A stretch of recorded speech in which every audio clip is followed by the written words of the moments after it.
Masinsinang binusisi ng mga law enforcement agency ang mga impormasyong nakapaloob sa ikatlong narco list na inaasahang ilalabas ni Pangulong Duterte ngayong linggo. Ayon kay PNP Chief Ronald De La Rosa, ito rin ang dahilan kung bakit natagalan ng Pangulo na isiwalat ang naturang listahan. Samantala, nilinaw din ni De La Rosa na bagamat mas paigtingin pa nila ang kanilang Oplan double barrel, hindi naman ibig sabihin nito na doble rin ang mapapatay sa naturang operasyon. May ulat si George Bandola. Inamin ni PNP Chief General Ronald De La Rosa na natatagalan din ang validation ng mga nasa drug list kaya natatagalan din ang paghahayag dito ng Pangulong Duterte.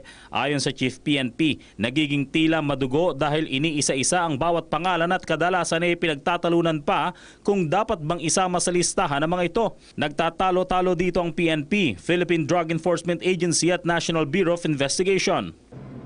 Wala naman siguro cover-up dahil we are one in this war on drugs. Nagkaisa kami. Siguro, there are instances na halimbawa, nakikita ng PNP na ito ipusir ito. Tapos mamaya-maya, pagdating naman sa ibang agency, sinasabi nila na asset namin yan. Diba? May mga ganun instances. Asset namin yan. So, kaya nagkakabangga-banggaan minsan. Naging mabusisi daw ang revalidation ngayon matapos sa sumablay ang nakaraang paghahayag ng pangalan ng ilang government-elected officials. The impact is positive for us.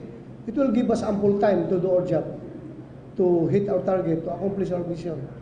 That's it, yung sa extension. Doon naman sa mga pagkakamali, apologies, it goes to show na tayo'y mga tao lamang, hindi tayo mga robot.